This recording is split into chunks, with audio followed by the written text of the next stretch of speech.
चलो जी, लेक्चर 16 दोबारा से। अस्सलाम वालेकुम। सेटलमेंट पे कर रहा था मैं बात। सेटलमेंट के बाद आप आइए पेज 11 पे। Page 11 number 8। पेज 11 पे एडजस्टमेंट नंबर 8। ये समझ लें, सारे एम्प्लॉयज इकट्ठे आए थे और साथ जीने मरने की कस्में खाई थी और इकट्ठे ही छोड़ के जाएंगे। हर रोज लोग, हर साल एम्प्लॉयज रिटायर हो रहे होंगे। तो इस साल में जो एम्प्लॉयज रिटायर होंगे और उनको जो ग्रेच्युटी पेमेंट दी जाएगी, तो क्या एंट्री हो जाएगी?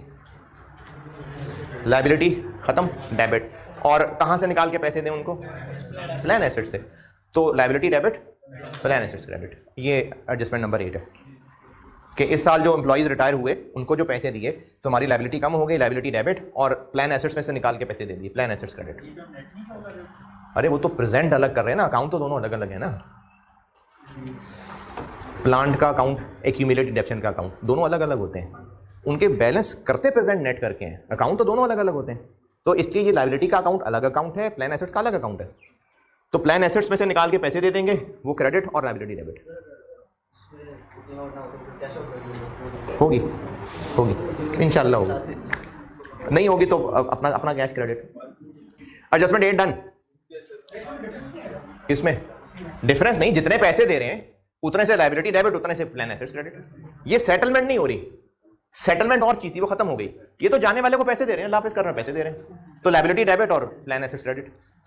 हाँ जी, जिस तरह यहाँ पर डिफरेंस आ रहा था, प्रेजेंट वैल्यू ऑफ बेनिफिट और ये प्लान एसेट्स, डिफरेंस क्यों आ रहा था?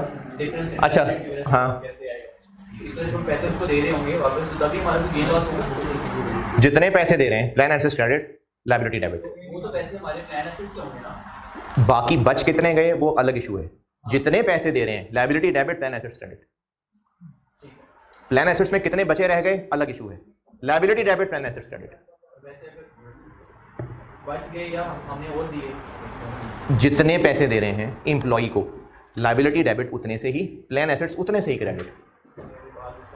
आप कह रहे हैं कि बच गए तो वो अलग सिनेरियो है। ये एक अलग बहस है कि जो डब्बे में पैसे रखे थे उसमें थोड़े रह गए हैं, ज्यादा रह गए हैं। अभी इस वक्त जितने पे कर रहे हैं, liability debit, plan assets credit. Page number 10 पे आए। पेज नंबर 10, पेज 10 नंबर 4 पढ़ लें, सारी बता दिए। नंबर 4 सारी पढ़ लें, बता दिया आपको। ये डब्बा भी उम्मीद है समझ आ जाएगा।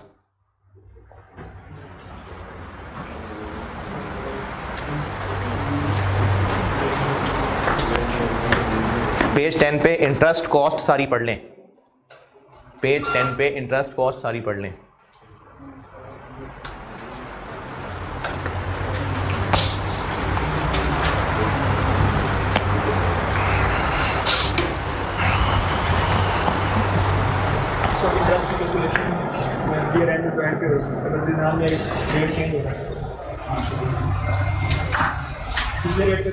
ईयर 3 में रेट और था, ईयर 4 में रेट और है।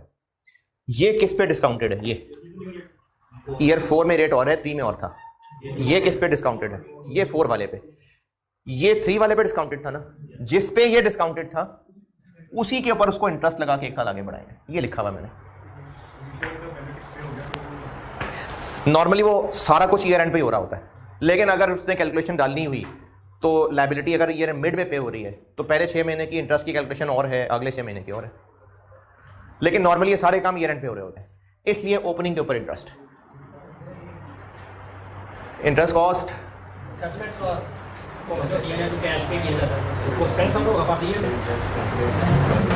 सेटलमेंट पे लायबिलिटी जितने से हम खत्म कर रहे हैं लायबिलिटी डेबिट, जितने पैसे, जितने प्लान एसेट्स उस कंपनी को ट्रांसफर कर रहे हैं वो उतने से क्रेडिट। जो इसमें डिफरेंस है वो गेन लॉस ऑन सेटलमेंट है। इंटरेस्ट कॉस्ट पढ़ लिया। पेज 5 पे आ जाए। पेज 5 पे, पेज 5, पेज नंबर 5, तीनों टेबल में से दूसरा वाला टेबल। अब इसकी चीजें पूरी करते हैं। ओपनिंग बैलेंस बता दिया, ये कैसे बना होगा? पिछला क्लोजिंग। इंटरेस्ट कैसे निकला? ओपनिंग पे रेट लगा के। करंट सर्विस कॉस्ट, इस साल की मेहनत का सिला नए फार्मूले, नए एस्टीमेट्स के मुताबिक कैलकुलेट हुआ। पास सर्विस कॉस्ट, इन दोनों के नतीजे में वो जो पिछले साल की फिगर्स थी उनकी एडजस्टमेंट की, बेनिफिट्स पेड, जो इस साल लोग गए उनको पैसे दे दिए, तो ये माइनस क्यों हो रहे हैं? लायबिलिटी डेबिट नहीं, कैश क्रेडिट नहीं, लायबिलिटी डेबिट। ये मैंने लायबिलिटी का टेबल बनाया हुआ है, ये जो पेज 5 पे दूसरा टेबल है ये समझिए लायबिलिटी का अकाउंट बना हुआ है, तो लायबिलिटी डेबिट तो इसलिए माइनस हो रहा है। अच्छा, उसके बाद सेटलमेंट, हम किसी और को ट्रांसफर कर रहे हैं तो लायबिलिटी फिर कम हो रही है, ये वो लेस।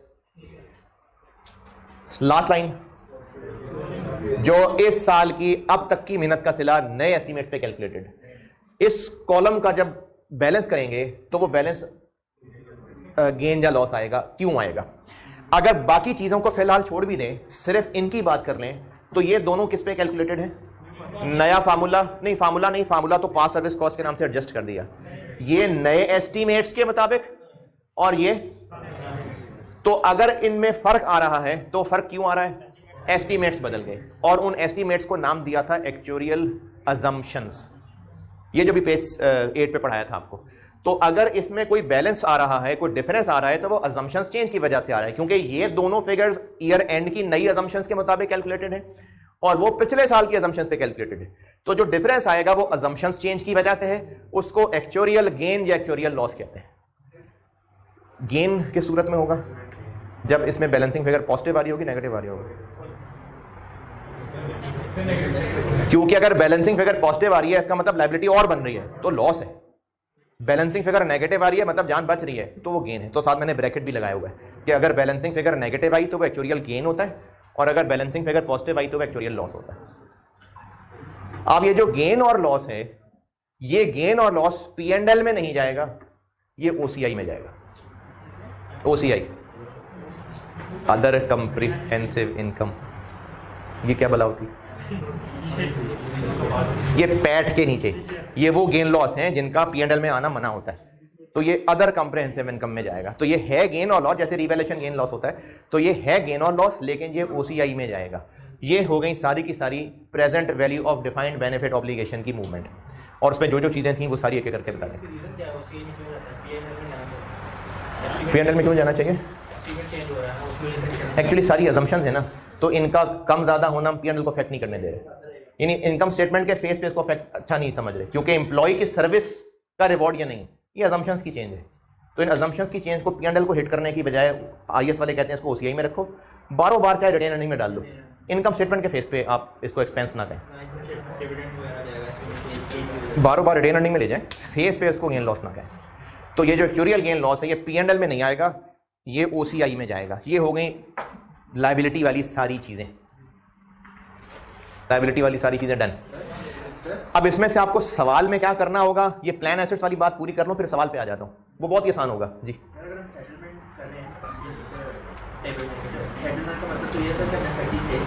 जी जी बिल्कुल, सारा बिजनेस ही बंद किया ना, सारा बिजनेस ही बंद कर रहे हैं, कोई एक यूनिट बंद कर रहे हैं, तो उस यूनिट के जो एम्प्लॉइज थे उसका सिलसिला किसी और को ट्रांसफर करना है। लायबिलिटी वाला पोर्शन डन। तीसरे टेबल पे आए, प्लान एसेट्स। ये समझ लें, ये जो हमने पैसे कहीं इन्वेस्ट किए हुए हैं, ये बात कल मैंने बताई थी, दोबारा बताता हूं। ट्रस्ट एक्ट के तहत एक सेपरेट एंटिटी बनी, जाग रहे हैं, बन गई एंटिटी। इस फंड में जो पैसे कंपनी खुद ट्रांसफर कर रही है इसको कहते हैं कंट्रीब्यूशंस। फिर इस फंड यानी इस एंटिटी के पास जो पैसे हैं, जो पैसे उसने इन्वेस्ट कर दिए, चाहे वो प्रॉपर्टी में इन्वेस्ट किए, चाहे शेयर्स में, चाहे डिबेंचर्स में इन्वेस्ट किए, ये सारे कुछ मिला के प्लान एसेट्स कहलाते हैं। इस फंड के पास जो टोटल एसेट्स हैं उनको प्लान एसेट्स कहते हैं। हर साल के एंड पे उनको फेयर वैल्यू पे अपडेट किया जाता है, हर साल के एंड पे फेयर वैल्यू पे अपडेट करते हैं। तो किसी भी साल के एंड पे ये 250,000 ये क्या चीज होगी? ये फंड के जो उस साल के एंड के एसेट्स थे, ये उनकी फेयर वैल्यू है, और अगले साल यही ओपनिंग बन जाएगी। तो ये हो 250 जो है, ये काली वाली फिगर्स तो लायबिलिटी थी ना, खत्म हो गई बात, ये तो प्रेजेंट वैल्यूज थी। अब मैं प्लान एसेट्स पे आ गया हूं। अरे नहीं भाई, ये जो काली काली फिगर्स हैं ये क्या हैं? ये हमने लायबिलिटीज कैलकुलेट की हैं अपने बेस्ट एस्टीमेट के मुताबिक कि पैसे देने कितने हैं। अब वो जो पैसे देने हैं, हमने एक अलग से फंड बनाया और कुछ पैसे साथ साथ जमा करने शुरू कर दिए। फिर उस फंड के मैनेजर ने उन पैसों को इन्वेस्ट करना शुरू कर दिया। तो फंड के पास ईयर एंड पे जितने एसेट्स मौजूद हैं उनकी फेयर वैल्यू निकाली जाएगी, उसको कहा जाएगा fair value of plan assets. वो ये 250,000 है और यही अगले साल के शुरू में ओपनिंग बन गई। अच्छा, इसमें और साल में क्या क्या चेंजेस आएंगी? पेज 5 पे तीसरा टेबल, पेज 5 पे तीसरा टेबल, ओपनिंग फेयर वैल्यू कैसे निकली जो कल शाम को क्लोजिंग थी। फिर जिस तरह से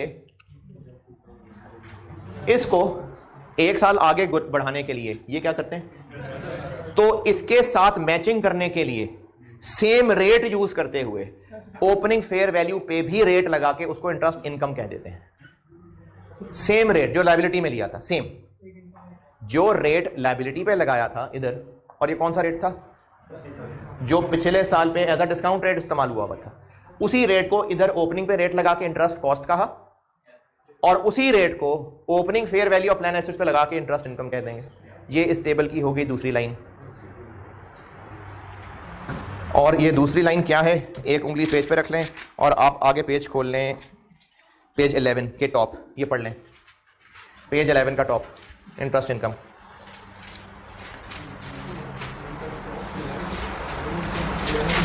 पेज 11 का टॉप, एडजस्टमेंट 6।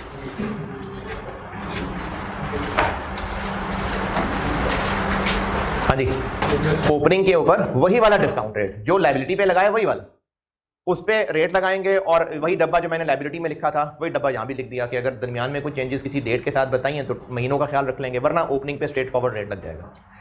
चले पेज 5 पे वापस आ जाए। ये क्या काम हो रहा है, तो कंपनी के पॉइंट ऑफ व्यू से देखें तो वो कंपनी अपना कैश उठा के इन फंड में पैसे डाल रही है। एंट्री क्या बनी, plan assets debit, cash credit. Page 11 पे नंबर 7,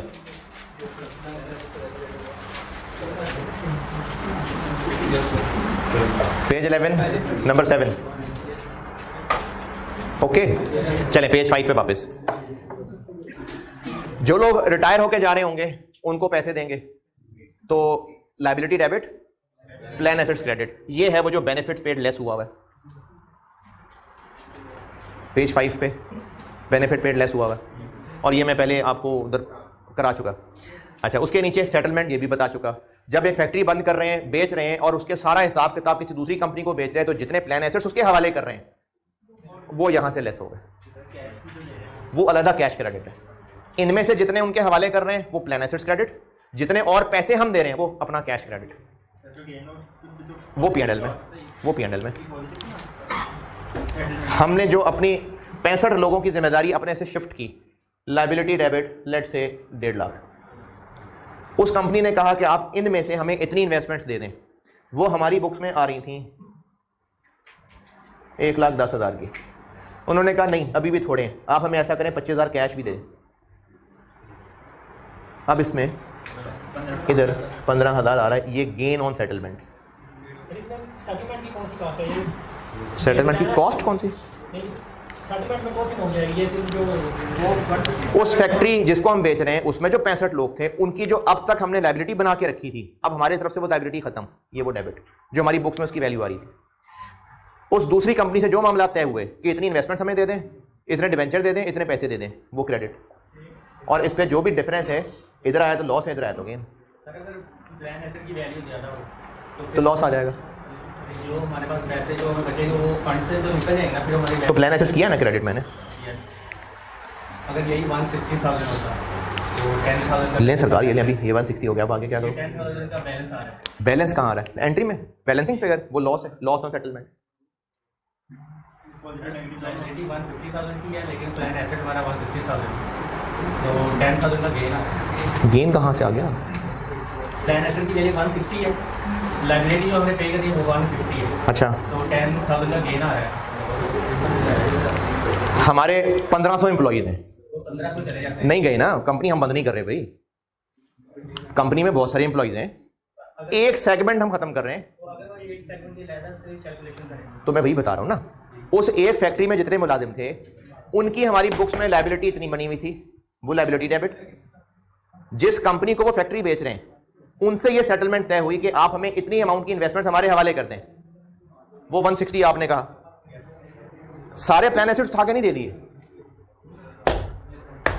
अभी भी नजर आने का मतलब, सारे उठा के दे रहे हैं। सारे क्यों दे रहे हैं भाई? हमारे पास जितने एम्प्लॉइज थे जिनके लिए हमने ये प्लान बनाया था सब खत्म हो गया। सब खत्म हो गए। तो और हमने ये जितने 160,000 था ये हमने इन्वेस्टमेंट इन शेयर की हुई थी, तो हम 150,000 में देंगे, तो 10,000 जो बचा है तो वो कहाँ बचा है 10,000? अच्छा, मैं ना आपके सवाल को 2 सवालों में तोड़ता हूँ, ठीक है? 2 सवालों में। पहली बात ये, अच्छा बेकार बात कर रहा हूँ मैं, हैं? बेकार टाइम लाया कर रहा हूँ।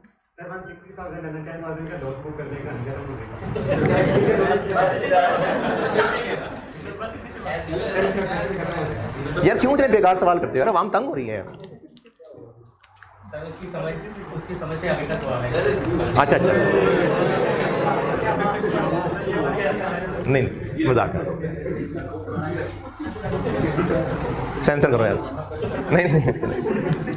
अच्छा, ये जो स्टूडेंट ने सवाल पूछा, मैं सबके साथ सवाल शेयर करता हूँ। सवाल ये है, इसको मैं 2 सवालों में तोड़ रहा हूँ। ये हमारे टोटल 1500 एम्प्लॉइज थे, उन 1500 एम्प्लॉइज के लिए ये सारी लायबिलिटी कैलकुलेटेड थी और प्लान एसेट्स रखे हुए थे। एक फैक्ट्री हमने किसी को बेच दी, उस फैक्ट्री में 65 लोग थे, बाकी 1435 हमारे पास हैं। 65 लोगों की हमने सारी जिम्मेदारी उस कंपनी को ट्रांसफर कर दी। उन 65 लोगों की जितनी लायबिलिटी आ रही थी वो डेबिट कर दी। फिर उस कंपनी ने हमसे जितने मांगे कि आप ये सारे इन्वेस्टमेंट हमारे हवाले करें, उन्हीं 65 लोगों के लिए वो प्लान एसेट्स क्रेडिट कर दिए। वो हमसे और पैसे मांग रहे हैं और कैश दे दिया। अब इतनी लायबिलिटी खत्म करने के लिए हमारे पास से इतने एसेट्स गए, तो अगर ज्यादा एसेट्स चले गए तो लॉस है, कम चले गए तो गेन है। ये जो जितना बताया ये बात समझ है। दूसरा सवाल, कंपनी ही खत्म नहीं, कंपनी नहीं खत्म, ये सारा रफड़ खत्म, बंद कर दिया है, सारे के सारे प्लान खत्म कर दिए और इंश्योरेंस वालों से कहा तुम जानो, हमारे एम्प्लॉइज जाने, हमारे सब बुक्स में से सब कुछ खत्म होने लगा है। तो जितनी भी लायबिलिटी आ रही थी सारी डेबिट होकर खत्म, जितने भी प्लान एसेट्स आ रहे थे सारे क्रेडिट होकर खत्म, सब कुछ इंश्योरेंस कंपनी के हवाले कर दिया। अब भी वही बात है, इतने से लायबिलिटी खत्म, इतने से एसेट खत्म। अगर ज्यादा एसेट खत्म हो गए, लायबिलिटी थोड़ी खत्म हुए तो लॉस हो गया। इस एंट्री में बैलेंसिंग फिगर अगर डेबिट आ गया तो इस पे लॉस हो गया, क्रेडिट आ गया तो गेन हो गया। अच्छा बस ये अपना अभी ब्रेक में सीढ़ियों पे पूछना मुझसे, पूछते होते नहीं फिर आप गायब हो जाते हो। अगर वो सवाल बाकियों के साथ शेयर करने वाला हो तो मैं शेयर कर दूंगा, अगर अदरवाइज आपको जवाब देके फाइल कर दूंगा, ठीक है? प्लान एसेट्स की कैलकुलेशन में सेटलमेंट तक मैंने बता दिया, पेज 5 पे हूं मैं, पेज 5 प्लान एसेट्स वाला टेबल, सेटलमेंट तक मैंने बता दिया। अच्छा जी, ओपनिंग फेयर वैल्यू है, ये लायबिलिटी, ये जो लायबिलिटी है ये इधर आ जाएगी सेटलमेंट, हाँ जी, और ये वाला इधर आ जाएगा, ठीक है? ओपनिंग फेयर वैल्यू कैसे बनी? जो पिछली क्लोजिंग थी इसके ऊपर इंटरेस्ट लगा, कौन से रेट से? वही जो लायबिलिटी पे रेट लगाया था, लेट से 10%। बाकी फिलहाल मैं कंट्रीब्यूशन वगैरह सब निकाल देता हूं। क्लोजिंग फेयर वैल्यू ये था 1000, ये 100, ये 1350। पिछले साल इन एसेट्स की वर्थ इतनी थी, अगर ये 10% ही ग्रो करते तो आज इनकी वर्थ 1100 होती। 1350 क्यों है? क्योंकि उन्होंने ज्यादा कमा लिया। तो इस बैलेंसिंग फिगर को रिटर्न ऑन प्लान एसेट्स कहते हैं। तो ये जो सेकंड लास्ट लाइन है ये इसकी बैलेंसिंग फिगर होगी और ये balancing figure return on plan assets कहलाएगी। पॉजिटिव है तो ये गेन है, नेगेटिव है तो लॉस है, और ये भी ओसीआई में जाएगी। ये हो गई प्लान एसेट्स की चीजें, और जो इन दोनों टेबल से फिगर्स निकली हैं यही चीजें ऊपर इनकम स्टेटमेंट की लाइन आइटम्स के तौर पे मैंने लिखी हुई है, वो देख लेके करके इसी पेज का ऊपर पहला वाला table. Current service cost, past service cost, ये हमें इस लायबिलिटी वाले टेबल से मिल गई। नेट इंटरेस्ट, ये किसको कहा मैंने? इनकम कॉस्ट को नेट कर लिया। गेन लॉस ऑन सेटलमेंट, ये वाला। लायबिलिटी वाले टेबल में 1.5 लाख डेबिट हो रहा है, लायबिलिटी वाले टेबल में 1.5 लाख माइनस, प्लान एसेट्स वाले टेबल में सेटलमेंट के आगे 160 माइनस, और ये जो इस एंट्री के ऊपर गेन या लॉस आया ये P&L में चला गया, गेन लॉस ऑन सेटलमेंट। और ये जो एक्चुरियल गेन लॉस निकला और जो रिटर्न ऑन प्लान एसेट्स निकला, ये दोनों ओसीआई में, और ये जो एसेट सीलिंग एडजस्टमेंट है ये इफ्रिक 14 में बताऊंगा, तो ये भी ओसीआई में जाता है। और ये जो तीनों ओसीआई की फिगर्स हैं ये प्रेजेंट तो ओसीआई में होती हैं। अच्छा, आपको इतना मैं उम्मीद करता हूं कि पता होगा कि जो पैट है ये इक्विटी में रिटेन अर्निंग में जाके गिरता है, और जो ओसीआई आइटम्स हैं वो अपने अपने रेलेवेंट रिजर्व में। रिवैल्यूएशन गेन हो रिवैल्यूएशन मॉडल वाला तो वो रिवैल्यूएशन सरप्लस में जाके ऐड होगा। IFRS 9 पढ़ाना है आपको, लेकिन अगर बहुत पुराने लोग नहीं हैं तो कैश में पढ़ा होगा, और अगर बहुत पुराने लोग हैं तो फिर तो सीफे में पढ़ के थके होंगे। जो फेयर वैल्यू गेन लॉस आता है फाइनेंशियल एसेट्स पे वो भी ओसीआई में जाता है, और वो बैलेंस शीट में कहाँ जाएगा? फेयर वैल्यू रिजर्व के नाम से एक रिजर्व होगा उसमें चला जाएगा। ये जो तीन आइटम्स हैं ये प्रेजेंट तो हो रही हैं ओसीआई में, और IAS 19 ने इनका कोई रिजर्व खास तौर पे नाम लेके नहीं बताया। और मैंने पाकिस्तान में जो कंपनीज की स्टेटमेंट देखी और इवन के जो ICAP के भी सोल्यूशन देखे, इसका अलग से रिजर्व नहीं ले रहे होते, इसको सीधा रिटेन अर्निंग में डाल देते। यानी प्रेजेंट ये ओसीआई में हो रहा है लेकिन जा वो रिटेन अर्निंग में रहा। तो ये इन दोनों टेबल की वर्किंग से निकली हुई फिगर्स हैं जो SOCI में आ रही हैं फॉर द ईयर, और इन दोनों के क्लोजिंग बैलेंस हैं लायबिलिटी और प्लान एसेट्स के क्लोजिंग बैलेंस नेट होके बैलेंस शीट में जाए। इन दोनों में जो लाइन आइटम्स आ रही हैं बीच में, सर्विस कॉस्ट, पास सर्विस कॉस्ट, इंटरेस्ट, वो इनकम स्टेटमेंट में। Actuarial gain loss, return on plan assets OCI में। ये SOCI फॉर द ईयर की चीजें हो गई, और इन दोनों के क्लोजिंग बैलेंसेस नेट होके बैलेंस शीट में जा रहे हैं। अब ये तो सारे कॉन्सेप्ट्स हो गए। अब आते हैं कि इसका सवाल क्या से होगा और उसमें आपने क्या करना और आपको गिवन क्या होगा। ये नमाज पढ़ने फिर बताता हूं।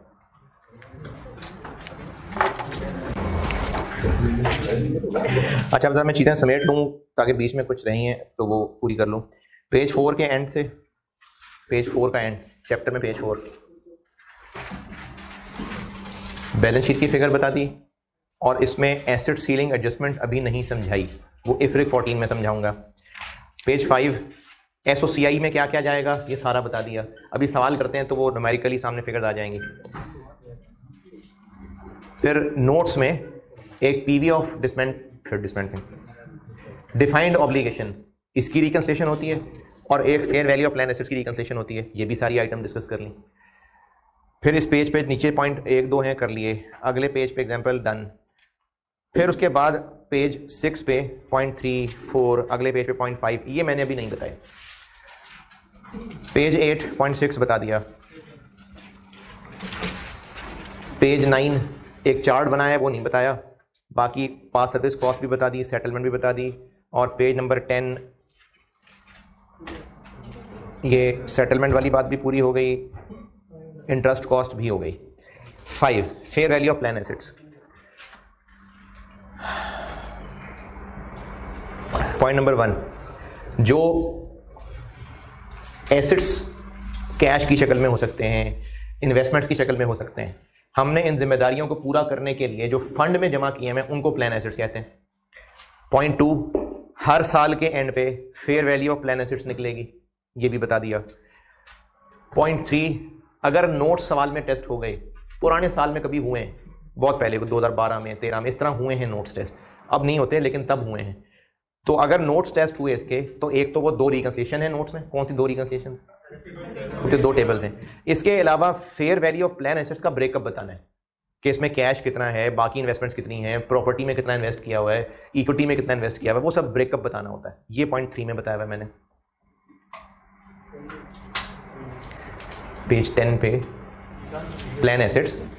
और पॉइंट नंबर 4 ये अभी एक सवाल के साथ बताता हूं। अभी कम समझ आएगा, सवाल सामने होगा ना तो बेहतर समझ आएगा।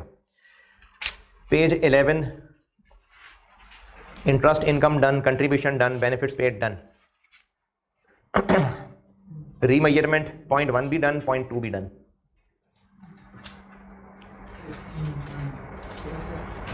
पेज 12.3 ये एसेट सीलिंग एडजस्टमेंट सिखाऊंगा तो बताऊंगा।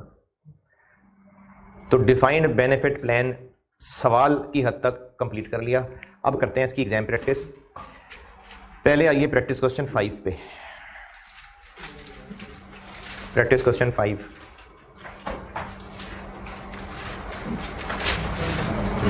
पढ़े।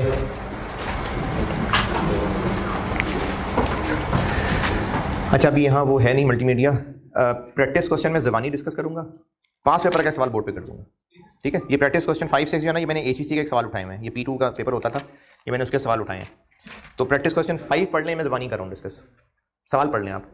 प्रैक्टिस क्वेश्चन 5 पढ़ लें सारा।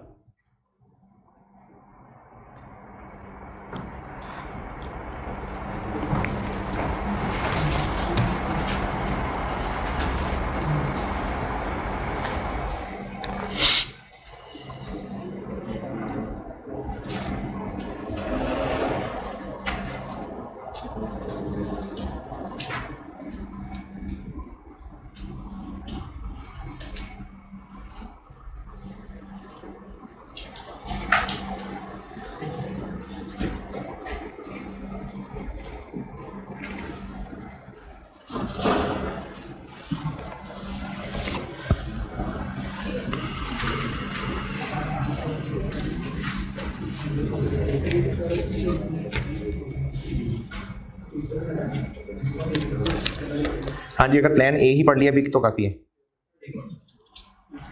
Plan A required, part B SOCI, SOFP और नोट्स। अब आप देखें, अगर ध्यान से पढ़ा है, सारा कुछ दिया हुआ है, सिर्फ इंटरेस्ट कैलकुलेट करना है और बैलेंसिंग करके एक्चुअरियल गेन लॉस और रिटर्न ऑन प्लान है, यही एग्जाम लेवल होता है। सारा कुछ दिया हुआ, आप थोड़ी ये कैलकुलेट करते फिरेंगे अजम्पशंस क्या हैं, करंट सर्विस कॉस्ट, सारा कुछ दिया हुआ है। तो इसका सोल्यूशन देख लें सीधा। सारी फिगर दी हुई है, ओपनिंग बैलेंसेस दोनों के दिए हुए, क्लोजिंग बैलेंसेस दोनों के दिए हुए, इंटरेस्ट रेट लेके इंटरेस्ट निकल आएगा, करंट सर्विस कॉस्ट दी हुई है, बेनिफिट्स पेड दिए हुए, सारी फिगर्स पुट करके बैलेंसिंग फिगर, एक एक्चुअरियल गेन लॉस निकलना है और एक रिटर्न ऑन प्लान एसेट्स निकलना है। देख लें सोल्यूशन इसका। बैलेंस शीट के फेस पे क्या जाना है, SOCI में क्या जाना है, नोट्स में क्या जाना है, ये सारा कुछ देख लें।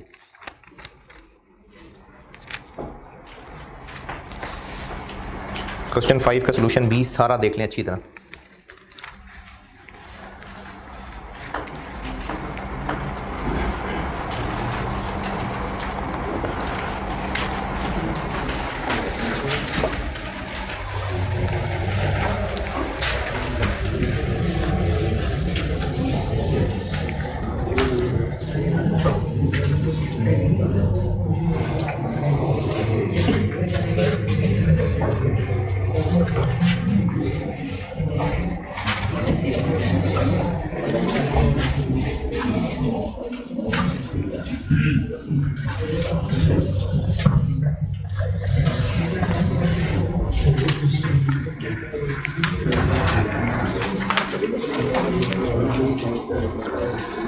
अच्छा, सोल्यूशन देखने से मेरी मुराद है कि सारी फिगर्स आप रिलेट भी करेंगे, कौन सी फिगर कहाँ दी है, कैसे लिखी है, अच्छी तरह तसल्ली से देखें।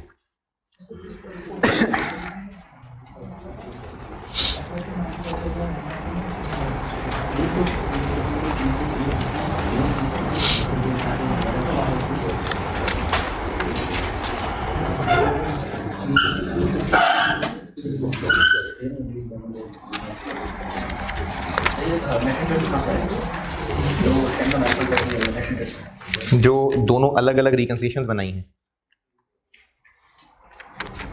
इनमें लायबिलिटी वाले में इंटरेस्ट कॉस्ट आ रही है, ओपनिंग पे 5% लगाया है, और fair value of plan assets वाले में ओपनिंग पे 5% लगाया है। एक इंटरेस्ट कॉस्ट है, एक इंटरेस्ट इनकम है, इनका नेट कर दिया। 5% क्यों लिया, 6% क्यों नहीं? वो तो क्लोजिंग के लिए था, तो हमें पिछले साल वाला रेट यानी ओपनिंग वाला रेट लेना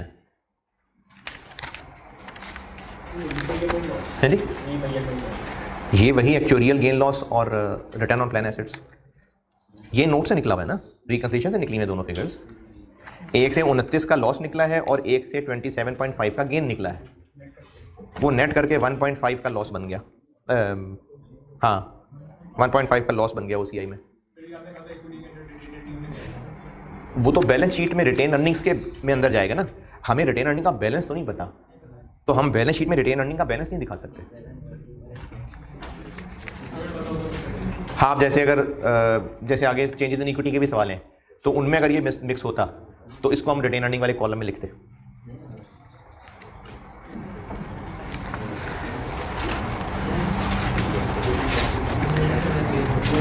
हाँ जी,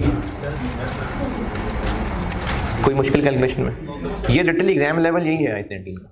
यही है, या इसमें थोड़ा सा मुश्किल काम मुझे हो जाएगा कि वो IFRS नहीं, IFRIC 14 आ जाएगा जो लास्ट टाइम हुआ था। वो भी खैर उतना ज़्यादा नहीं हुआ था IFRIC 14, बल्कि IFRIC 14 नहीं था, इनफैक्ट एसेट सीलिंग एडजस्टमेंट थी, वो मैं IFRIC 14 के साथ पढ़ाऊंगा।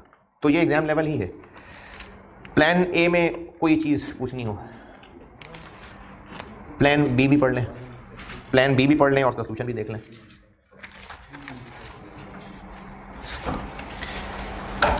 प्लान बी में तो खैर पूछा ही कुछ नहीं, सिर्फ पार्ट ए ही पूछा है, लेकिन प्लान बी भी पढ़ लें।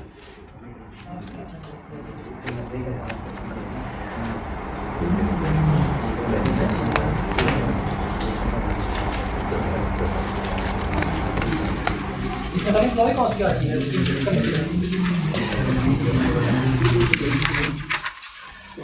पेज 5 पे आए, पेज 5 पे,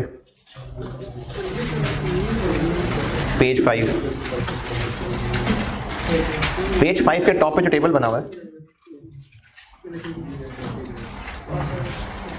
ये पढ़ लें अगर बुरा ना माने तो। एसओसीआई का जो एक्सट्रैक्ट सुने, मैंने आपको कैलकुलेशन के एतबार से अलग अलग लाइन आइटम बताई हैं, लेकिन इसकी अच्छी प्रेजेंटेशन ये है कि ये इनकम स्टेटमेंट के फेस पे तो खैर क्या, इवन के जो आपने मेरे ख्याल में जिस भी डिपार्टमेंट में हो शायद फाइनेंशियल स्टेटमेंट्स देख ही ली हूँ, फेस पे तो कॉस्ट ऑफ सेल और एडमिन एक्सपेंसेस आ रहे होते हैं, आगे नोट में उनका ब्रेकअप होता है। तो उस एडमिन कॉस्ट के नोट में, डिस्ट्रीब्यूशन कॉस्ट के नोट में बस एम्प्लॉय कॉस्ट आ रहा होगा या सैलरीज एंड वेजेस आ रही होंगी, उसके फिर सब नोट में ये ब्रेकअप होगा। यानी ये जो current service cost, past service cost, interest, gain loss on settlement, ये सब मिला के सैलरीज एंड वेजेस हैं। ये तो आपको कैलकुलेशन के लिए, मैं पहचान याद करने के लिए चारों अलग अलग नहीं है, लेकिन मेरे साथ एक मकड़ी बना के नीचे लिखा भी हुआ है नहीं, ये चारों अलग अलग प्रेजेंट, वैसे अगर चारों अलग अलग प्रेजेंट कर देंगे तो गलत नहीं है, लेकिन इनको मिला के एम्प्लॉय कॉस्ट कहते हैं, सैलरीज एंड वेजेस कहते हैं। तो वो सारी वर्किंग में उन सब फिगर्स को मिला के एम्प्लॉय कॉस्ट बोला हुआ है मैंने। इसी तरह से ये जो OCI में 3 आइटम्स हैं, एक्चुरियल गेन लॉस है और रिटर्न ऑन प्लान एसेट्स है और एक एसेट सीलिंग की एडजस्टमेंट है, इन तीनों को मिला के रीमेजरमेंट का गेन लॉस कहते हैं। ये भी OCI में एक लाइन आइटम है। वो तो वैसे आपको बता रहा हूं कि 3 तरह की चीजें होती हैं, ये एक्चुरियल गेन लॉस होता है, रिटर्न ऑन प्लान एसेट्स होता है, एसेट सीलिंग एडजस्टमेंट होती है, लेकिन प्रेजेंटेशन पॉइंट ऑफ व्यू से OCI में ये रीमेजरमेंट का गेन लॉस। तो क्वेश्चन 5 के सोल्यूशन में इस तरह से SOCI के फेस पे प्रेजेंट किया हुआ कि एक्चुरियल लॉस और रिटर्न ऑन प्लान एसेट्स को मिला के रीमेजरमेंट लॉस कह दिया, करंट सर्विस कॉस्ट, इंटरेस्ट, इन सबको मिला के एम्प्लॉय कॉस्ट कह दिया। तो SOCI के फेस पे इनको मिला के प्रेजेंट किया हुआ।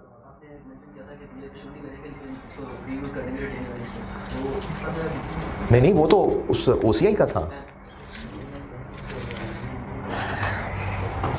देखें, current service cost, past service cost, interest और अगर कोई गेन लॉस आ रहा है, ये तो एक्सपेंस में जाने वाली चीजें हैं, ये P&L में ही जाएंगी। अलग अलग लाइन आइटम्स के तौर पे जैसे एडमिन एक्सपेंसेस का नोट बना हुआ है, नोट नंबर 11, इसमें एक एम्प्लॉय कॉस्ट आ रही होगी जिसको ज्यादातर सैलरीज एंड वेजेस कह रहे होते हैं।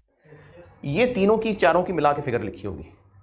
हाँ, 11.1 में इसकी डिटेल बता दें, करंट सर्विस कॉस्ट, बल्कि इसमें बताने की क्या जरूरत है, वो जो रिकंसिलिएशन है उसमें नजर आ ही जाएगा।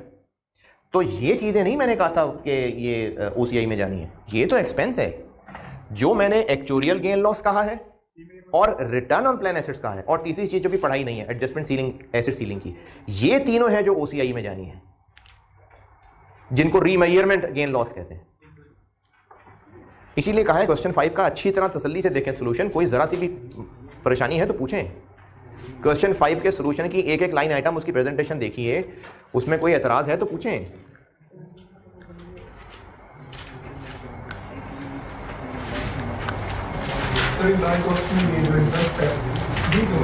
क्योंकि ये कोई लोन का इंटरेस्ट नहीं है ना, ये इन्हीं कैलकुलेशंस की डिस्काउंटिंग की वजह से आने वाली चीज है, तो इसलिए इसी का हिस्सा है, बजाय इसके कि अलग से वो फाइनेंस कॉस्ट बने, वो इसी का हिस्सा है।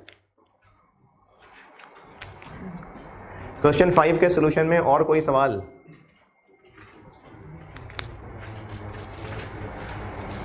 हाँ भाई, क्वेश्चन 5। अच्छा, अभी एक स्टूडेंट ने जज्बात का इज़हार ये किया था कि ये तो बहुत तेज़ी से चीज़ें होनी शुरू हो गई हैं, तो CFAP 1 का सिलेबस बहुत ज़्यादा है, और अगर आपको लग रहा है ज़्यादा हो रहा है तो अभी और ज़्यादा भी है। अभी हमने फाइनेंशियल इंस्ट्रूमेंट पढ़ा, अभी तो पार्टी शुरू हुई है, अभी हमने फाइनेंशियल इंस्ट्रूमेंट्स पढ़ने हैं, IFRS 2 पढ़ना है अगले वीक के अंदर, IFRS 2 अच्छा तगड़ा IS है, कंसोलिडेशन पढ़नी है, लीजेस है, IS 12 है, IFRS 15 है, रेवेन्यू। तो ये इतना कुछ है सिलेबस के अंदर, तो पढ़ना तो है। Question 5 done. क्वेश्चन 6 पढ़ लें।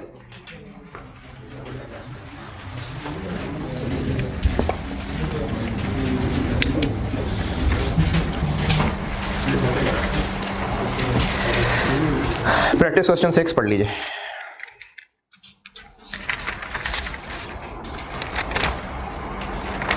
इसमें भी सारा डाटा दिया हुआ है, बस अंग्रेजी में से ढूंढना पड़ेगा।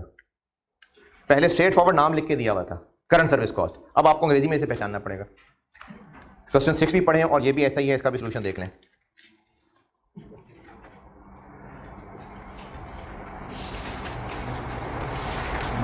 एक पॉइंट इसमें है नहीं बताया हुआ, लेकिन आप एक बार देखेंगे सोल्यूशन तो मैं बताता हूँ। प्रैक्टिस क्वेश्चन 6 पढ़ लीजिए और सोल्यूशन देख लीजिए। अच्छा, जब किसी सवाल का सोल्यूशन देखने को कहता हूँ ना, तो बेस्ट ये है कि आप कम से कम पहले ज़बानी कुछ सोचा जरूर करेंगे इसका क्या करना चाहिए, फिर सोल्यूशन देखा करें।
जी ठीक है, करता हूँ डिस्कस।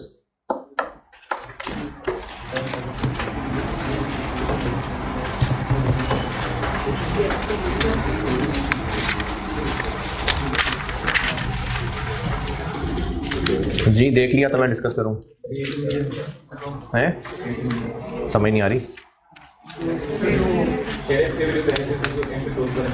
जी जी मैं करता हूँ डिस्कस, देख लें पूरा तो डिस्कस करूं।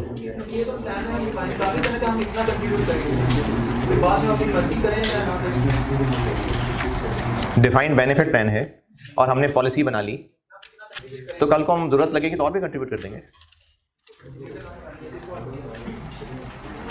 हाँ भाई, चलिए डिस्कस करता हूं। इसमें 2020 ईयर के नोट्स और SOSI और SOFP, तो इसमें सबसे पहले तो हमें वो दोनों रिकंसिलिएशन पूरी करनी पड़ेगी, वहां से फिगर मिलेंगी। पॉइंट नंबर डी, चौथा, ये वो लाइबिलिटी का BDCD दिया हुआ है। The present value of obligations to provide benefits to current and former employees was इतना at 30 June 19 and at 30 June 20। तो एट की वजह से ये वो लाइबिलिटी का बैलेंस है। तो जो 19 वाला दिया हुआ है वो ओपनिंग हो गया और जो 20 वाला दिया हुआ है वो क्लोजिंग हो गया। इस पे कोई एतराज? Point number A, actuarial cost of providing benefits in respect of employ services for the year. ये क्या है? ये करंट सर्विस कॉस्ट कि फॉर द ईयर में जो उन्होंने सर्विस दी है उसकी जो एक्चुअरियल कॉस्ट है ये वो दी हुई है आपको 40 मिलियन, तो ये करंट सर्विस कॉस्ट हो गई। डिस्काउंट रेट कौन सा यूज करना है? 6%। पॉइंट नंबर बी में कोई मसला? Point be simply benefits paid हैं, दोनों में से लेस हो जाएंगे। पॉइंट नंबर सी समझ लें, और पॉइंट नंबर सी समझने के लिए पेज 10 पे आ जाए। पेज 10,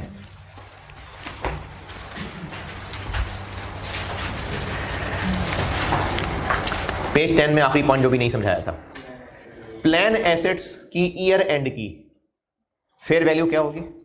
क्या चीज होगी है कि साल के एंड पे इस फंड के पास जो एसेट्स हैं, उसकी इन्वेस्टमेंट्स हैं, उसका कैश है, उन सब की फेयर वैल्यू, कैश तो कैश होगा, प्रॉपर्टीज की फेयर वैल्यू। अगर कंपनी ने इरादा किया हुआ था कि हमने इस फंड में इतने पैसे और डालने हैं, तो सिर्फ इरादे पे वो फंड का एसेट नहीं हम कह देंगे, हम वो पैसे फंड में रखेंगे तो वो प्लान एसेट्स का कैश होगा।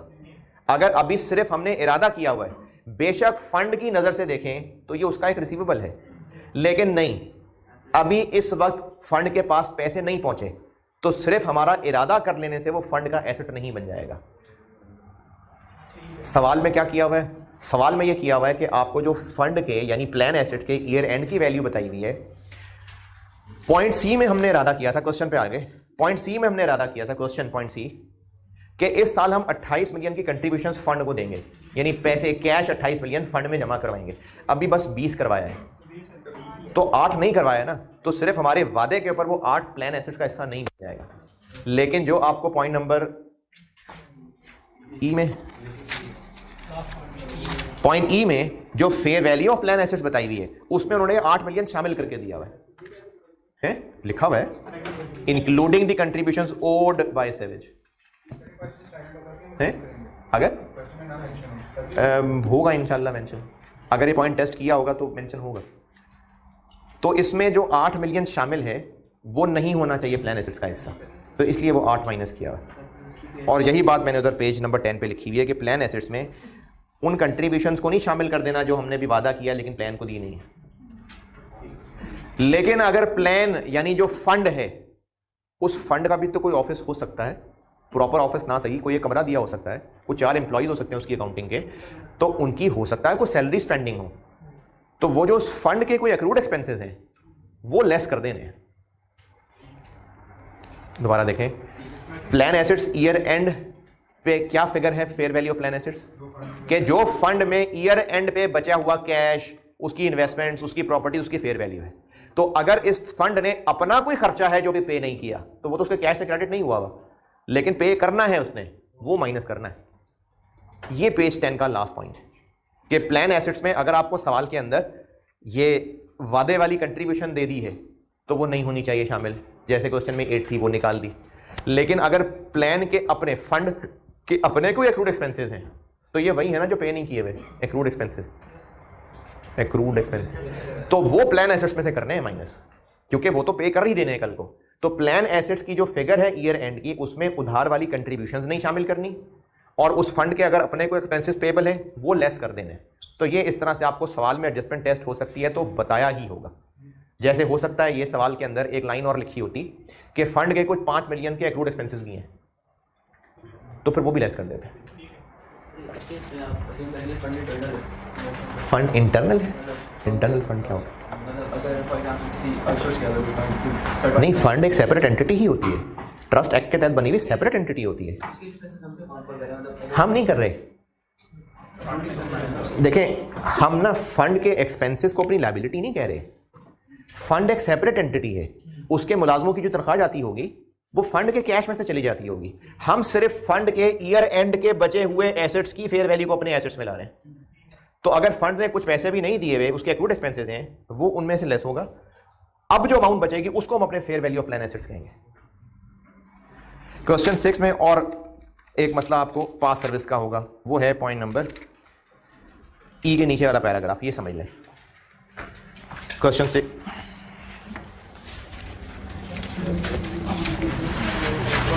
लग गया।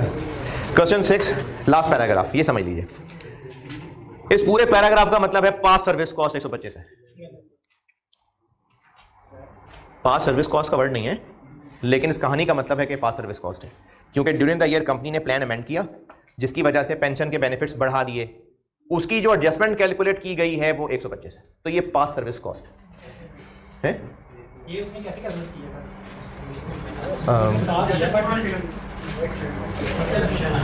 पुराने फार्मूले के मुताबिक पिछला क्लोजिंग कैलकुलेटेड था।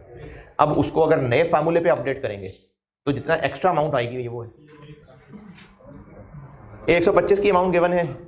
अगला मसला कि 125 पे इंटरेस्ट लगना है कि नहीं लगना। आई कैप के कुछ सोल्यूशन में ये चीज़ इसकी हुई है, लेकिन मैं आपको लॉजिकली बताता हूँ, इंटरेस्ट लगना चाहिए।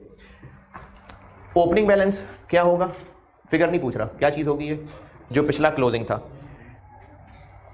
30 जून 19, 30 जून 20। इधर हम क्लोजिंग कैलकुलेट कर रहे हैं, कब की फिगर है, as eight 30 June 20। Current service cost ये भी किस दिन के हिसाब से कैलकुलेटेड है, 20 के एंड के हिसाब से। ओपनिंग फिगर किस दिन की थी, इसको एक साल आगे बढ़ाएंगे तो इंटरेस्ट लगेगा। पास्ट सर्विस कॉस्ट इसी दिन की फिगर कैलकुलेटेड होनी चाहिए, लेकिन अगर वो भी इस दिन की कैलकुलेटेड फिगर है तो उसको भी तो इंटरेस्ट लेके आगे बढ़ाएंगे ना। अगर ना बढ़ाएं तो वो जो डिफरेंस आ जाएगा वो एक्चुअरियल गेन लॉस हो जाएगा। ऊपर से गया, ओपनिंग बैलेंस पिछला क्लोजिंग है, उसको एक साल इंटरेस्ट लगा के हमने गाड़ी में बैठा के यहां पहुंचा दिया। क्लोजिंग इसी दिन की कैलकुलेटेड फिगर है, करंट सर्विस कॉस्ट इसी दिन की कैलकुलेटेड फिगर है, पास सर्विस कॉस्ट भी अगर इसी दिन की कैलकुलेटेड फिगर है तो ठीक है, क्लोजिंग से टैली करेगा। लेकिन अगर पास सर्विस कॉस्ट इस दिन की कैलकुलेटेड फिगर है तो वो तो क्लोजिंग में टैली नहीं कर रहा होगा, फिर उसको भी हमें एक साल आगे ले जाना पड़ेगा। इसलिए इस पे भी इंटरेस्ट कॉस्ट आएगी अगर पास सर्विस कॉस्ट की सवाल में डेट दे दी हो और वो पहले दिन की डेट। जैसे इसमें डेट दी है ना 125 कब की डेट का है, इसलिए इस पे इंटरेस्ट लगना चाहिए। हाँ, अगर डेट ना लिखी होती, बस कहा होता कि पास सर्विस कॉस्ट की एडजस्टमेंट 125 है, तो यकीनन उसने ईयर एंड के हिसाब से कैलकुलेट करके दी होती। तो अगर आपको पास सर्विस कॉस्ट की डेट लिख दी और वो साल के शुरू की है तो उस पर भी इंटरेस्ट कॉस्ट लगना चाहिए, लॉजिकली लगना चाहिए। अगर आप नहीं लगाएंगे तो डिफरेंस आ जाएगा और वो एक्चुअरियल गेन लॉस बन जाएगा, हालांकि एक्चुअरियल गेन लॉस नहीं है। तो एसीसी के क्वेश्चन में उस पर लिया होता था इंटरेस्ट, आई कैप के क्वेश्चन में नहीं लिया हुआ, गलत है वो। तो इसलिए इस पर इंटरेस्ट आना चाहिए अगर डेट लिखी हुई है तो, और अगर डेट ना लिखी होती तो बस फिर वो ईयर एंड की कैलकुलेटेड फिगर होती। तो इसलिए interest opening plus past service पे लगाया है जी। ड्यूरिंग द फाइनेंशियल ईयर नहीं होता ना, क्योंकि एडजस्टमेंट कैलकुलेट हो रही है। तो 17 अगस्त को क्यों करेंगे कैलकुलेट, या तो वो स्टार्टिंग पॉइंट के हिसाब से करेंगे, एंडिंग पॉइंट से करेंगे, तो मिड नहीं होगा ये। पास सर्विस कॉस्ट दोबारा सुन ले, पिछले साल की जो क्लोजिंग बैलेंस की फिगर थी वो पुराने फार्मूले पे कैलकुलेटेड थी, उसी को नए फार्मूले पे अपडेट करेंगे तो जो डिफरेंस है वो पास सर्विस कॉस्ट है। अगर वो कैलकुलेशंस 30 जून 19 को सामने रख के की गई हैं तो वो इस डेट की कैलकुलेटेड फिगर है, उस पर भी इंटरेस्ट लगना है। और अगर वो 30 जून 20 के हिसाब से कैलकुलेट की गई है तो वो ऑलरेडी 30 जून 20 के हिसाब से फिगर है, उस पर इंटरेस्ट नहीं लगना। पिछले ईयर से करें अगर हम उसको पास सर्विस को क्वेश्चन आगे लेंगे और इंटरेस्ट को हमें इस दोनों को ओपनिंग में इंटरेस्ट नहीं करना चाहिए, चाहे हम वो ईयर एंड पे कर रहे हैं 20 पे। लेकिन यानी पास सर्विस कॉस्ट आपको अगर डेट ना लिखी होती और मैं जो कह रहा हूं उसको ईयर एंड की फिगर समझें, तो आप कह रहे हैं कि उसको क्यों ईयर एंड की फिगर समझें, ये कह रहे हैं ना आप। हो सकता है कैलकुलेट करने वाले ने यही सोच के कैलकुलेट किया हो कि हम ईयर एंड पे खड़े सारी एडजस्टमेंट्स कर रहे हैं, तो ईयर एंड के हिसाब से डिस्काउंटिंग की है उसने उसकी, हो सकता है, इसमें कोई मसला तो नहीं है। वो तो पिछले सालों से रिलेट करती है, लेकिन वो निकली, देखो वो तो क्लोजिंग भी पिछले सालों से भी रिलेट कर रहा है। क्लोजिंग की फिगर क्या है, पिछले साल भी इस साल भी इनकी सर्विस की पीवी तो पास सर्विस कॉस्ट भी वो इस साल के एंड के सामने रखते हुए निकाल सकता है। क्लोजिंग फिगर भी तो पिछले सालों की लायबिलिटी भी है ना।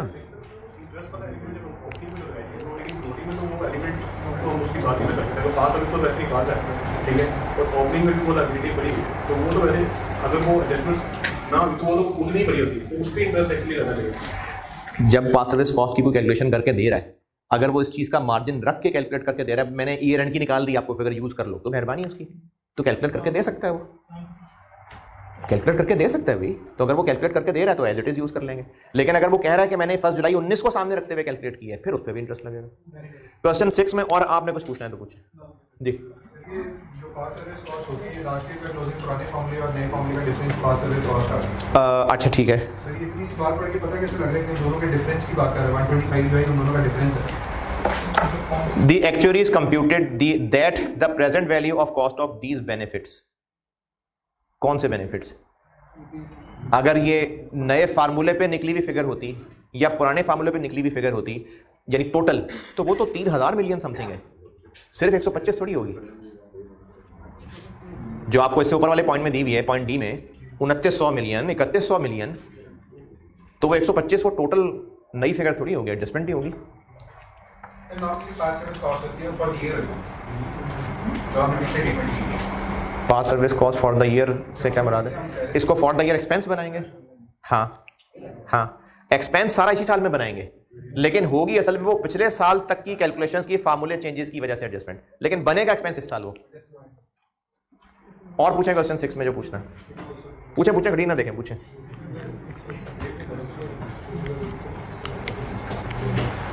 अच्छा मैंने पहले कुछ सवाल छोड़ दिए थे, आप पूछ रहे थे कुछ, वो आपके पीछे जो बैठा हुआ, आप नमाज से पहले कोई पूछने लगे थे। अभी हम इंटरेस्ट किस पे कैलकुलेट कर रहे हैं? ओपनिंग बैलेंस पे। बेनिफिट्स पेड अगर ईयर एंड पे हैं तो वो सारा काम ईयर एंड पे हो रहा है, सिर्फ इसको इंटरेस्ट की गाड़ी में बिठा के यहां तक लाना है। लेकिन अगर बेनिफिट्स पेड यहां पे हुए होते तो यहां तक के इंटरेस्ट 6 महीने का इस पे लगता और फिर अगले 6 महीने का इंटरेस्ट बेनिफिट माइनस करने के बाद वाले पे लगता। लेकिन इतनी कॉम्प्लिकेशन की उम्मीद नहीं है। वैसे आपने भी कुछ पूछा था शायद? नहीं जी। अगर सर खाली ओपनिंग बैलेंस दिया हो और साथ बताया हो कि रेट चेंज हो गया 6 to 7%, तो फिर हम निकाल सकते हैं उसको? कैसे निकालेंगे? क्या चेंज हो गया? रेट कौन सा चेंज हो गया? इंटरेस्ट का रेट। तो इंटरेस्ट का रेट चेंज होना तो अजम्पशन की चेंज है ना। पासपोर्ट सर ऐसे निकल गया ना। पास सर्विस कॉस्ट प्लान अमेंडमेंट या कर्टेलमेंट की वजह से, अजम्पशंस चेंज की वजह से नहीं है।